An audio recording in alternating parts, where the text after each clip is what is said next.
بسم الله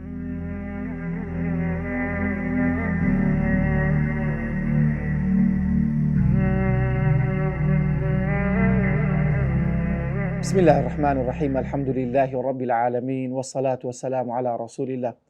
خۆشەویستان و ئازیزانم لە زنجیرە بابەتی پوختەی مێژووی ئیسلام گەشتینەوە وڵاتان.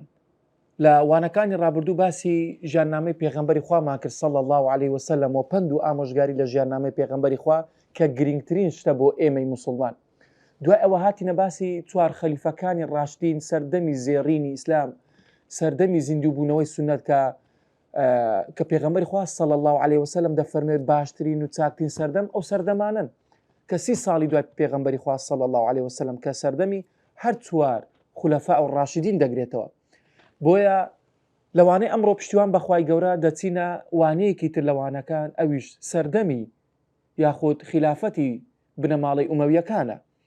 دوای ئەوەی بە کوشتنی ئیمامی عەلی کۆتایی هات کە سەردەمی خولەفا و ڕاشدین لە ساڵی چلی کۆچی و بنەماڵەی ئومەویەکان دەسەڵات دەگرنە دەست و لە ساڵی 41دا دەست پێ دەکات. بابزانی وەرگرتنی دەسەڵات لەلایەن مەعاویەی کوڕی ئەبوو سوفیانەوە چۆن دەسەڵات وەردەگرێت. دوای کوشتنی ئیمامی عەلی لەلایەن خەواریجەکانەوە و خەواریجەکان لێرە بەیعەتیاندا بە ئیمامی حەسەن و حەسەنی کوڕی عەلیان بەیعەتدا و هەڵیان بژا وەکو خەلیفە. بەڵام لەو لە ئیمامی مەعاویە کە لە ناوچەکانی دیمەشق و شام کە چەندی ساڵ ئەو لەوێدا والی ئەو ناوچانە بۆ ڕوبەڕوو ڕۆمەکان بۆتەوە لەو ناوچانە، خەڵک زۆر لەلای خەڵکی شام مەعاویە زۆر کەسێکی گەورە و کەسێکی خۆشەویست بوو لەلایەن. بۆیە ئەم ساڵی کەوا ئیمامی حەسەن کە بۆ ماوەی 6 مانگ دەسەڵات وەردەگرێت و کە ئەو ساڵی بەیعەت دەداتەوە بە مەعاویە، ناویان لێنا ساڵ العام الجەماعە، واتە ساڵی کۆبوونەوەی مسلمانان. بۆیە کاتێک ئیمامی حەسەن بەیعەتی داوە بە مەعاویە، لێرەدا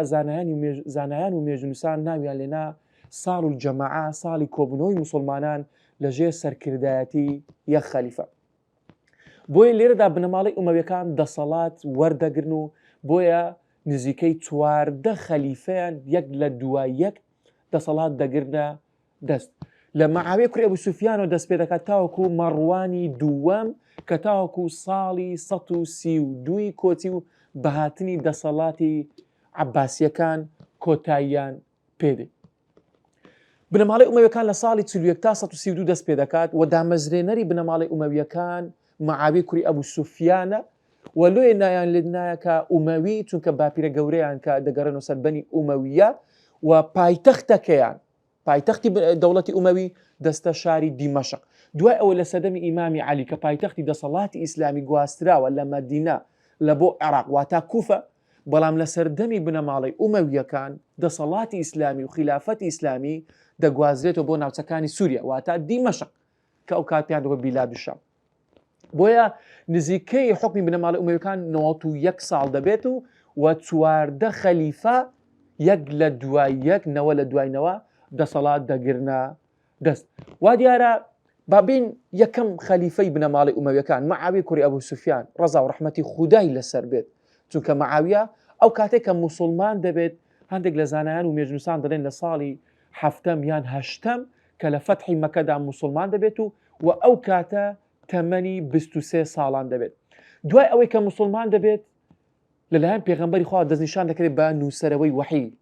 واتە کاتب الوحیە. ئەو کاتە قورئانی پێوەستکەدا دەبەزی، پێغەمبەری خوا فەرمان دەکرد کەوا مەعاویە بنووسێتە، چونکە کەسێکی خوێنەوار بوو. و لە سەردەمی ئیمامی ئەبوو بەکر مەعاویە کوڕی ئەبوو سوفیان کرایە سەرکردەی سوپاو و نێردی بۆ ناوچانێکە بۆ ئەوەی فەتحی ناوچەکان بکەن و شارەکانی تر ئاینی پیرۆزی ئیسلامی تێدا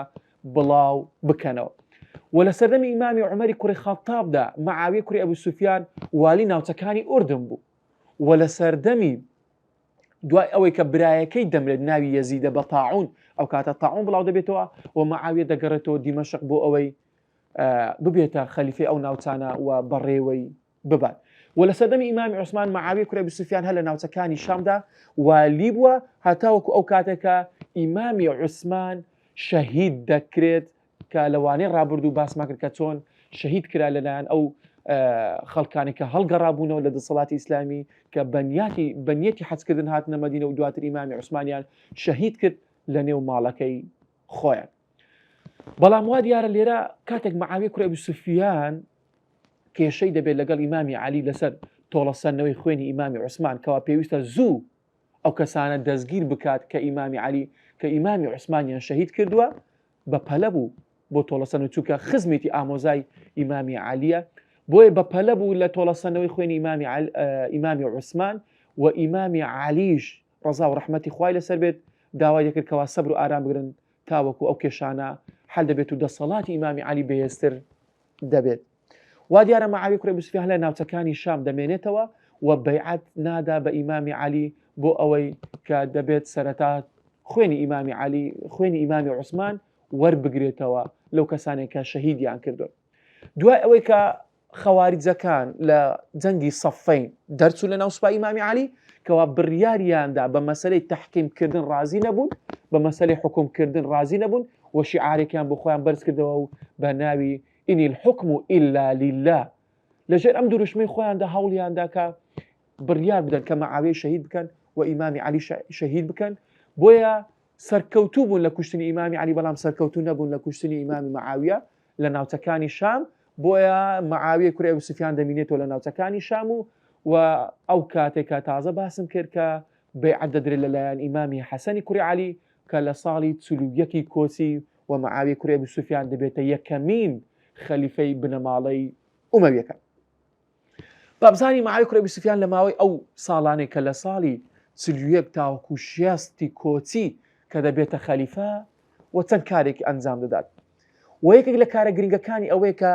دیوانەکان گرنگی پێدا کە لە سەدەمی ئیمامی عومەر دامەزرا پەرەی پێدا بە تایبەتی دیوانی مۆر کە مۆری نا لەسەر نامەکان و یان دیوانی بەیتولمال ئەو پارانێکەوە خڕ دەکرێتەوە پەرەی پێدا زیاتر گرنگیان پێدا یان ئەو دیوانانێکەوە سەربازی بوون دیوانە الجون گرنگی پێدا و ناوی سەربازەکانی تێدا تۆمار کرد نیاوی ئەو کەسانێک کە جیهادیان دەکرد بۆ خوای گەورە ناوی ئەوانەی تێدا تۆمار کرد بۆ ئەوەی و دیوانی مۆرەکانشیدانە بۆ ئەوەی نامەکان تەزویر نەکرێت و کارێکی تر لە کارەکانی مەعاویە دەرگاوانێکی بۆ خۆیدانە بۆ ئەوەی پارێزگاری بکات لە ژیانی خۆی وەکو خەلیفەکانی تر کە ئەها بە ئاسانی شەهید نەکرێت و نەکوژرێت لە بەرەی جیهاد و تێکۆشان مەعاویە کوڕی ئەبو سوفیان لە بەرەی ڕۆژهەڵات ئیسلامی کە ناوچەکانی خۆراسان و دەوروبەری ناوچەکانی ئێرانە و عێراق دەگرێتەوە بۆیە گەیشتە ناوچەکانی بوخارا سوپای مسلمانەکان لە سەردەمی مەعاویە کوڕی ئەبو سوفیان گەیشتە ناوچەکانی بوخارا و سند و کابول واتە ناوچەکانی سجستان و هندستانی ئەو منتیقەیەکەوە ئێستا دەکا فتح کرا لەو سەردەمێ و لە بەرەی ڕۆژئاوا ڕوبەڕووبوونەوەی لەگەر ئیمپراتۆریەتێکی گەورە کە ئەو کاتە ئیمپراتۆریەتی بێزنتی لە ناوچەکانی ئەستەمبۆڵدا بوون بۆ ئەوەی ڕوبەڕووی ئەوانیش بێتەوە و لە ساڵی تقریبا 2 جەنگی گەورە ڕوبەروی ڕۆمەکان دەبێتەوە و گەمارە شاری قوستەنتینیە دەدات مەعاویە کوڕی ئەبو سوفیان و کۆمەڵێک سەحابەکان تێدا بەشداری دەکەن بۆ ئەوەی شاری قوستەنتینە ڕزگار بکەن چونکە پێغەمبەری خوا صلی الله علیه وسلم مژدەی ئەوی دایتەوە کە سەربازانەی یاخود ئەو سەرکردانێکە باشترین و چاکترین کەسن کە ئەوانەی شاری قوستەنتینیە ڕزگار دەکەن یاخود لە ڕوبەڕووبوونەوەی لەگەڵ دەوڵەتی بێزەنتی ئەو کاتە بۆیە 2 هەڵمەتی گەورە ئەنجام دەدات یەکێکیان لە ساڵی 49 کۆچی و یەکێکی تریشان لە ساڵی 54 تاوەکو 59 خەریک دەبێت بۆ ئەوی ڕوبەڕووی ڕۆمەکان بێتەوە و سەرکەوتنێکی تا ڕادەک زۆر باش بەدەستدێنێت بەڵام دواتر فتح ناکرێت و دەگەڕێنەوە بۆی بەهێزی قەڵاکانی ئەو کاتەی ئیمپراتۆریەتی ڕۆمانی بێزەنتی کە زۆر قەڵاکانی خۆیان بەهێز کردبوو لەو ناوچانە بۆ ئەوەی بە ئاسانی داگیر نەکرێن یاخود بە ئاسانی فتح نەکرێت و لە بەرامبەر ڕوبەڕووبوونەوەی سوپای ئیسلامیەکان لە بەرەی باکووری ئەفریقیاش مەعاویە کوڕی ئەبو سوفیان لە ساڵی 49 کە عقوبەی کوڕی نافع دەکاتە سەرکردەی سوپای ئەو ناوچانە و دەستنیشانی دەکات وەکو والی لەو ناوچانە و ناوچەکانی تونس زیاتر پەرەی پێ دەدێت و فتح دەکرێت. دوای ئەوەی مەعاویە کوڕی ئەبو سوفیان بەرەو تەمەنێکی گەورە دەڕوا و ئێمە ناتوانین لەم کورتە زنجیرەدا بە تەواوی باسی دەوڵەتی ئومەوی بکەین چونکە هەر خەلیفەیەک لەوانەیە زنجیرەوانەیەکی بوێ بۆیە ئێمە بە کورتی پوختی باسی ئەو خەلیفان دەکەین کە دەسەڵاتی بەهێزیان وەرگرتووە و کۆمەڵێک کاری گەورە ڕوویداوە لەو سەردەمە یان کۆمەڵێک ڕووداوی گرنگ ڕوویداوە لەو سەردەمانە. دوای ئەوەی مەعاویە کوڕی ئەبو سوفیان نەخۆش دەکەوێت و 3 ساڵ پێش وفاتی کوڕەکەی خۆی کە ناوی یەزیدی کوڕی مەعاویە دەستنیشان دەکات وەکو جێگرەوەی خۆی. وا دیار لێرە ئیجتیهادێکی کردووە کە معاویە کوڕی ئەبی سوفیان ڕەحمەتی خوای لەسەر بێت کە کۆمەڵی خەڵک لەم ڕۆژگارانە هەستاون قسە بە خاڵی ئیمانداران دەڵێن، قسە بە معاویە کوڕی ئەبی سوفیان دەڵێن، قسە بە سەحابەی پێغەمبەری خوا دەڵێن کە معاویە سەحابەی پێغەمبەری خوایە. یەکێک لە زانایە گەورەکان پێی دەڵێن عومەری کوڕی عەبدولعەزیز چاکترە معاویە؟ ئەویش وەڵام دەداتەوە دەڵێت کاتێک کە پێغەمبەری خوا گوتیتی سەمیع الله لمن حەمیدە، معاویە کوڕی ئەبی سوفیان لە پشتی بە ڕەبەنا وەلەکە الحەمدی وتووە، کەواتە پلەی سەحابە لە چێ، پلەی تابعی لە چێ، کەواتە پلەی سەحابە زۆر بەرزترە لە پلەی تابعیش کە عومەری کوڕی عەبدولعەزیز چاکترین باشترین کە دەڵێنە ناو بنەماڵەی ئومەویەکان کە وەکو خەلیفەی پێنجەمی ئیسلام ناوی دەهێنن لە ناوبانگی و لە ڕووی دادپەروەریەوە.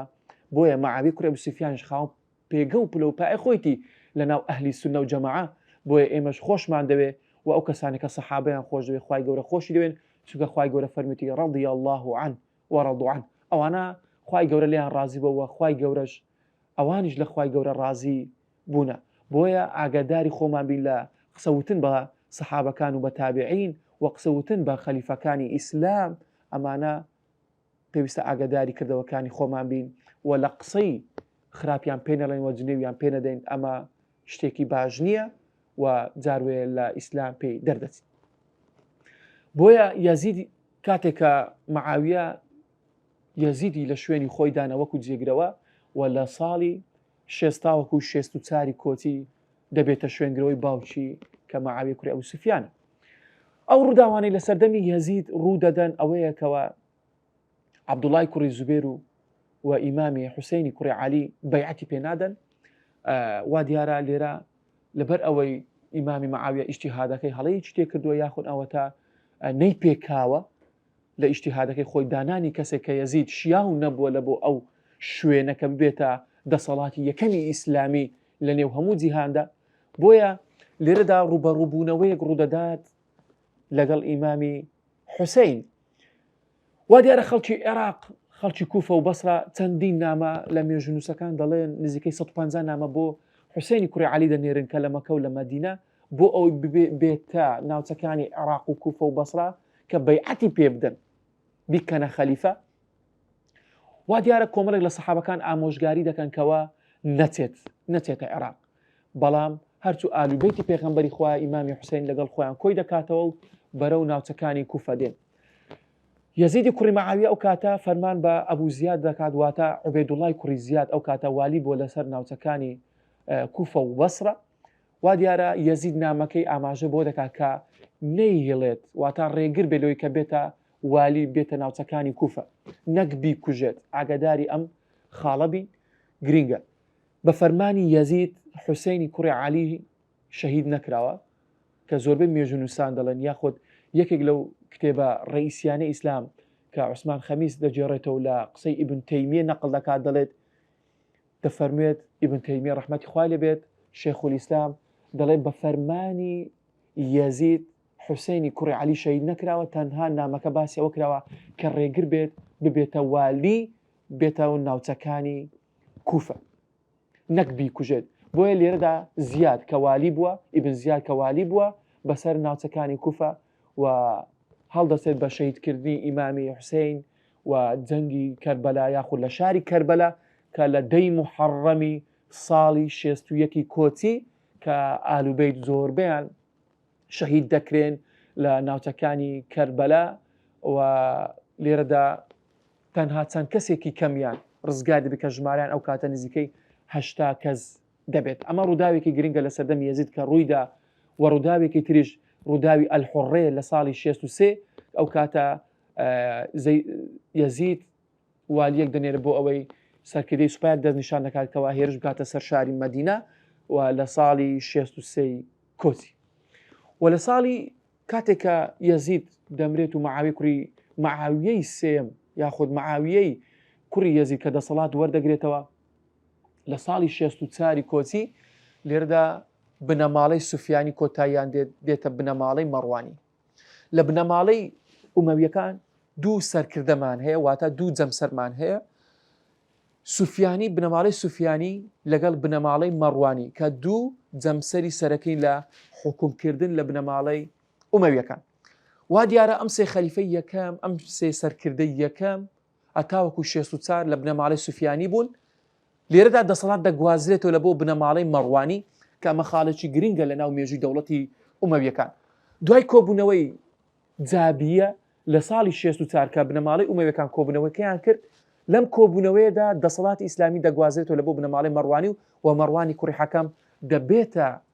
خەلیفەی چوارەمی بنەماڵەی ئومەویەکان. کەواتە لێرە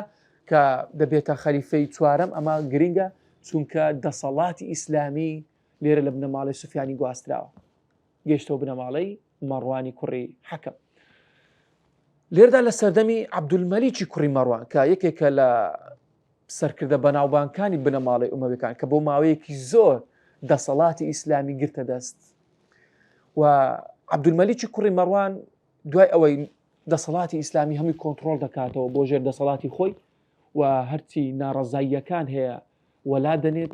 و هەمویان بەیعەتی پێدەن و هەموو دەستنەوە ژێر دەسەڵاتی بنەماڵەی ئومەویەکان.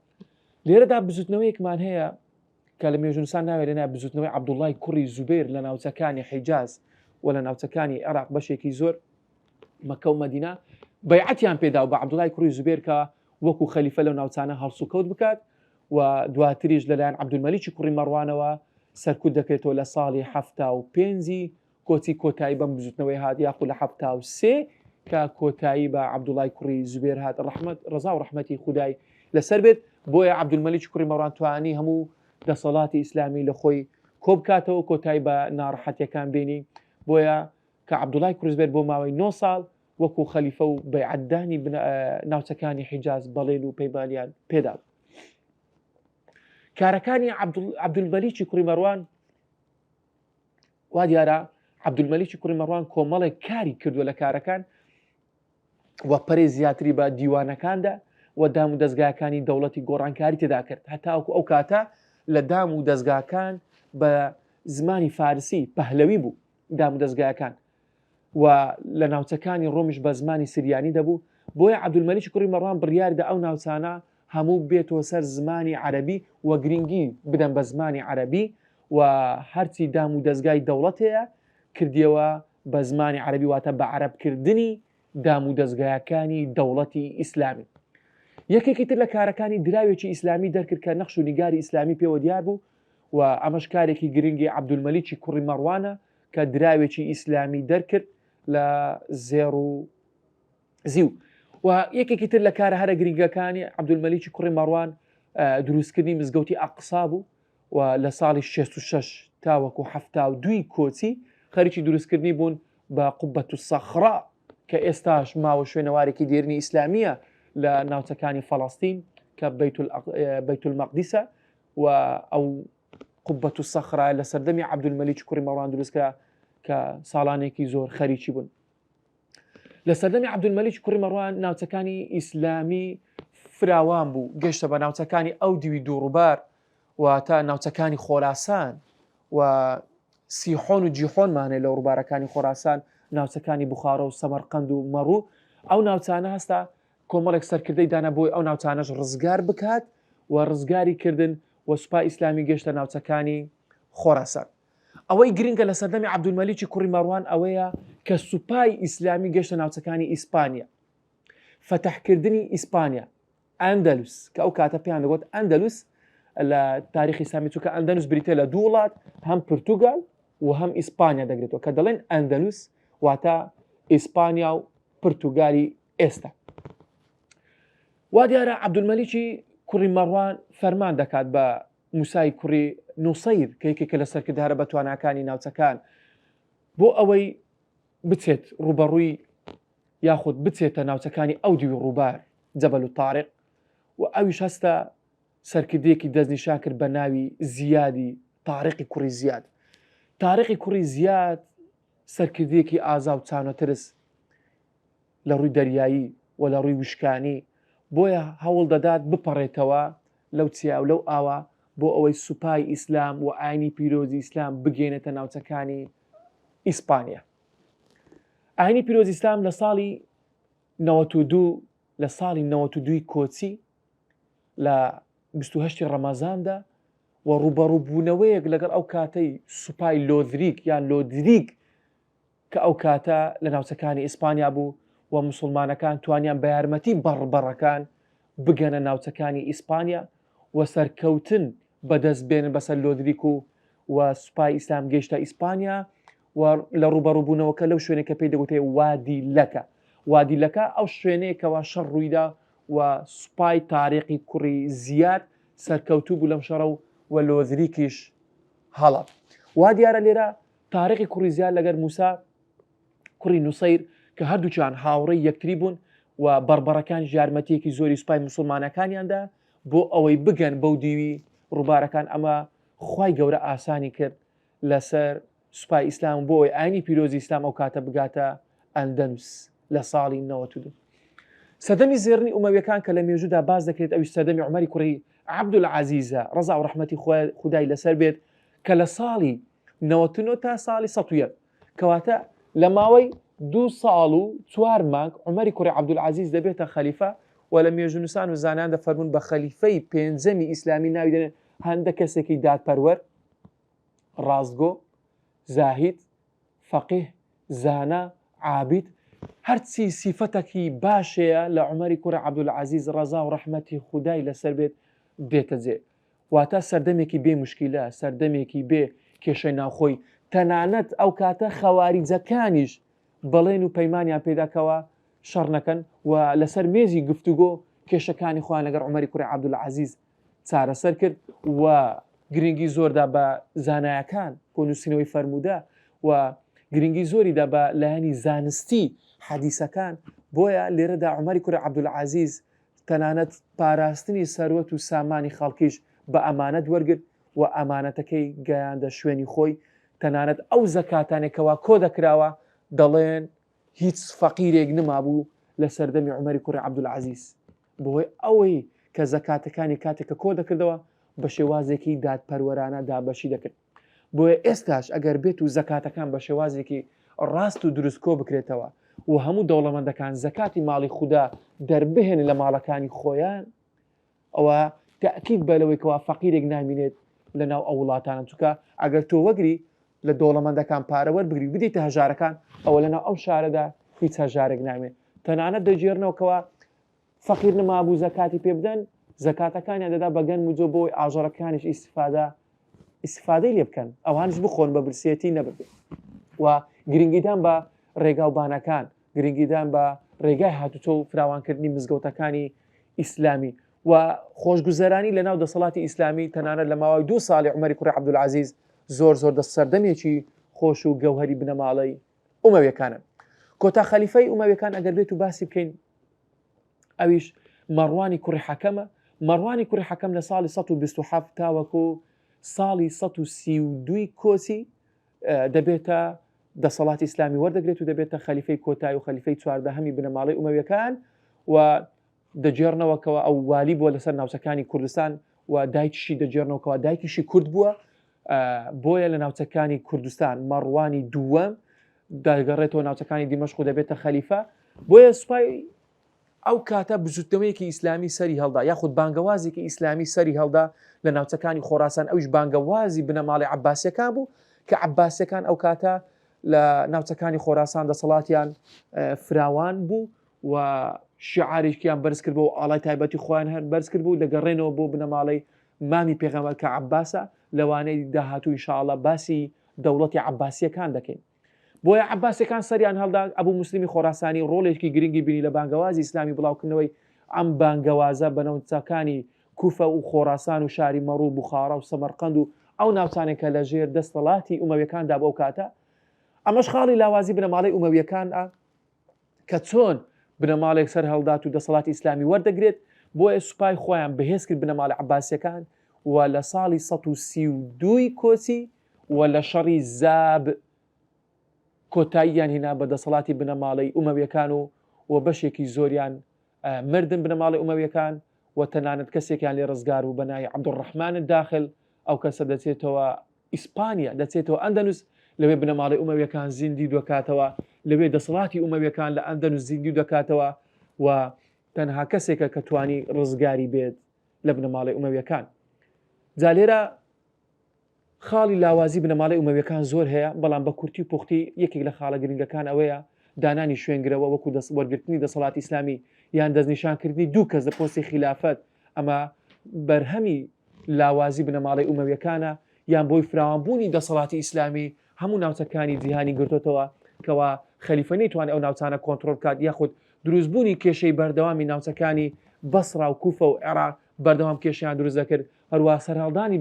خەواریجەکان کە بەردەوام ڕوبەڕووی خەلیفەکان دەبوون و ڕازی نەبوون، یاخود سەرهەڵدانی عەلەویەکان کە ئەو کاتە بزوتنەوەیەکیان دروست کرد بە ناوی بزوتنەوەی تەوابین لە دوای ساڵی 61 و لە دوای مردنی ئیمامی حوسەین لە ساڵی 61. ئەمانە هەمووی کێشەی بوون کە وای کرد کە بنەماڵی ئومەویەکان بەرەو لاوازی بڕۆن و دەسەڵاتی ئومەویەکان نەمینێت تاوەکو ساڵی 132 کۆتاییان پێهات. پشتیوان بەخوای گەورە لەوانەیە ڕابردوو باسی بنەماڵی عەباسیەکان دەکەین کە نزیکەی لە ساڵی 132 تاوەکو 656 دەسەڵاتی ئیسلامی دەگرنە دەست. هیوادارم توانی بێتم سوودێکم بێوەی خۆشەویست گەیاند بێت. ئەسەلامو عەلەیکوم وەڕەحمەتوڵڵاهی وەبەڕەکاتوه.